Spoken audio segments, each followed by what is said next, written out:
जय हिंद विद्यार्थी मित्रांनो, खूप महत्त्वाची अपडेट आपण घेऊन आलेलो आहे आणि विषय खूप महत्त्वाचा आहे। तो म्हणजे 2024-25ची भरतीबद्दल आहे। तर बघा, विषय पोलीस दलातील रिक्त पदांची भरती प्रक्रिया सुरू करून वयोमर्यादा वाढ करून देण्याबाबत। आता बघा, संपूर्ण आपण या पत्रामध्ये काय आहे ते बघूया। तर बघा,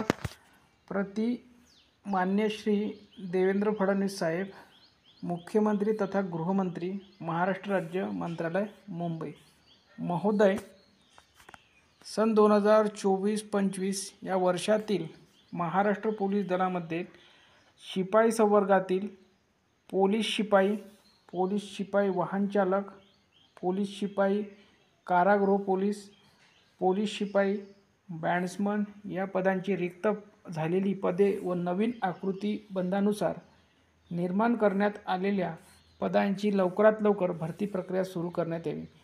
महाराष्ट्रामध्ये विशेषतः ग्रामीण भागात पोलीस भरतीची तयारी करणाऱ्या विद्यार्थ्यांची संख्या लक्षणीय आहे।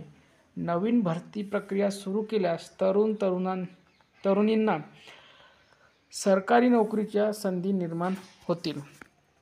उत्तर प्रदेश तसेच इतर राज्य आणि भारतीय रेल्वे भरतीमध्ये वयोमर्यादा संपलेल्या विद्यार्थ्यांना विशेष बाब म्हणून 3 वर्षे वयामध्ये सवलत देण्यात आलेली आहे।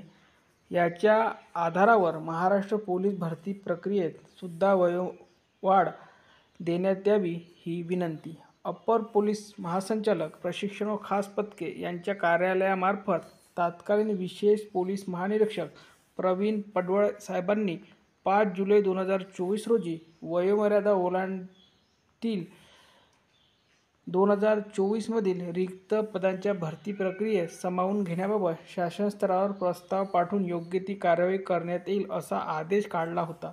याची सुद्धा अंमलबजावणी करण्यात यावी। माहिती अधिकार अंतर्गत मिळालेल्या माहितीनुसार फक्त मुंबई पोलीस दलामध्ये 4842 पदे रिक्त आहेत। कायदा व सुव्यवस्थेच्या दृष्टिकोनातून ही बाब अत्यंत गंभीर आहे। यामुळे मुंबईसह उर्वरित महाराष्ट्रातील सर्व जिल्ह्यांमध्ये भरती प्रक्रिया सुरू करणे आवश्यक आहे।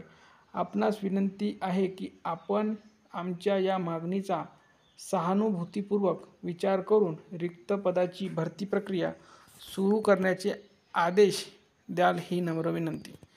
तर बघा विद्यार्थी मित्रांनो, ज्या विद्यार्थ्यांना असं वाटते की भरती लवकरात लवकर निघावी, त्यासाठी सर्व विद्यार्थ्यांनी स्वतः पुढाकार घेऊन 2 ते 3 मित्र जरी तुम्ही असाल तर तुम्ही अशा प्रकारे निवेदन देऊ शकता तुमच्या खासदारांना, आमदारांना किंवा जे स्थानिक नेते असतील त्यांच्या कडे तुम्ही हे निवेदन देऊ शकता। त्यामुळे काय होईल तर आपला जो मुद्दा आहे तो हायलाईट होईल आणि लवकरात लवकर आपली जाहिरात हे निघण्यासाठी आणि ज्या विद्यार्थ्यांना वयवाढ पाहिजे आहे त्या विद्यार्थ्यांनी सुद्धा जास्तीत जास्त निवेदने द्या। तेव्हाच कुठं आपली भरती ही येत्या लवकरच मार्चमध्ये निघण्याची शक्यता राहील।